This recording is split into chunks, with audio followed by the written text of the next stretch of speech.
As far back as I can remember, going to a movie theater, at least for me, was the same thing as going to church on a Sunday. A sacred temple I visit whenever I seek for wisdom and enlightenment. A sanctuary in which I try to find the answers for the unresolved questions of my life. With that being said, you can tell, going to the movies was a pretty big deal for me. But there was one night, one moment, one specific moment that changed it all. December 15th, 2009.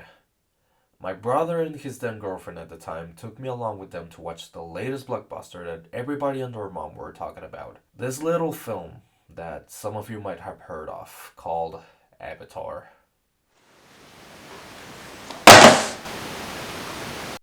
Long story short, we entered our screening room.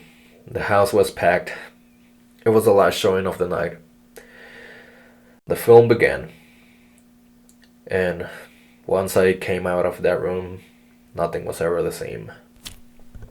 As we were walking out of the theater complex, the one thing that came up in my mind, the one thought, the one question was, wait, someone thought about this. Someone had an idea. And that idea turned into a story. And that story turned into a film I just witnessed. And every one of us as a collective got to experience that thought. I had to know who had that idea. I wanted to know who came up with all of this. I needed to know. So then I turned to my brother and asked him, dude, who did this? To which he replied, well, James Cameron did this one. And who is James Cameron? Well, he's the director of the film. And what does a director do exactly? Well, usually the director is the person that makes the film. He's the one in charge of making all this up. So he came up with this. All of this. Yeah, pretty much he did. Alright. And in that moment, I wanted to know more. I wanted to know about directors. I wanted to know more films. I wanted to know more about cinema in general. I didn't know why. I just knew I wanted to know more about it.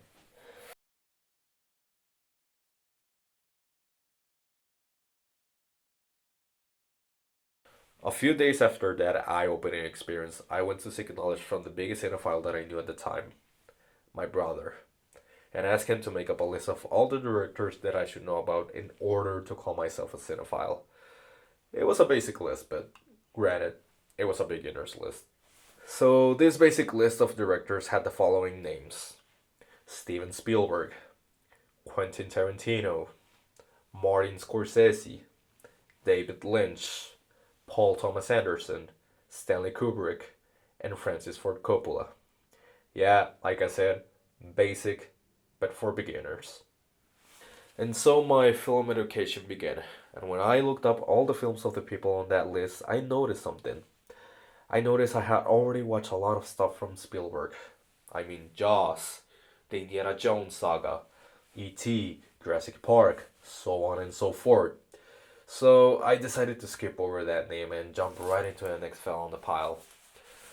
The one, the only, the man, the myth, the legend, Mr. Quentin Tarantino. Lucky for me, on our house, my brother had a copy of both Reservoir Dogs and Pulp Fiction.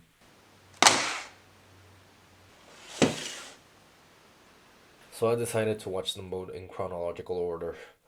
The first thing that I thought when finishing Reservoir Dogs was, oh wow, a story about a heist that we never actually see, and the entire story is told through dialogue and character interactions.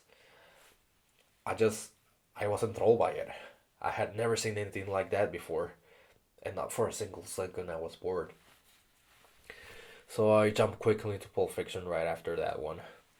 And by today, I don't need to say how great Pulp Fiction is. It's just an undeniable fact of cinema. Everybody knows how great this movie is. It's the most basic thing to say that Pulp Fiction is great and it inspired me, but it did. It felt different. Now, not everything seems like the dreamlike paradise I am describing right now. Truth of the matter is, the world of cinema, not only Hollywood but global film in general, is facing a complex time, to say the least. A lot of people, either inside or outside the industry, say that the game is over, that the world of cinema is way far ahead its prime and golden age. But I refuse to believe that. As a matter of fact, I choose to believe that there are still some great stories awaiting ahead of us. Hell, I choose to believe that films and the communal experience of watching a movie together inside that silent and dark room still has a powerful impact in our culture. I choose to believe that there will always be hope for art and life in general. I choose to believe that love and kindness sooner or later will overcome fear and hatred. I choose to believe in those stories that makes us stand up and cheer to the silver screen. I choose to believe that even small ideas can be big enough to change the world as we see it. I choose to believe that a single line of dialogue can strike like a knife deep inside our hearts and memory. Uh, the mirror, it's broken. Yes, I know. I like it that way. Makes me look the way I feel. I choose to believe that a single frame can contain emotions our eyes have never witnessed before. I choose to believe in the extravagant style of dialogue by Tarantino. I choose to believe in the ideas of life and death of Bergman. I choose to believe in the larger than life worlds of Cameron. I choose to believe in the epic tales of Kurosawa. I choose to believe in the complexities of Nolan. I choose to believe in the power of writing and poetry. I choose to believe in the magic real life has to offer. But most important of all, I choose and will always choose to believe in the biggest magic trick humanity has ever pulled. I choose to believe in cinema.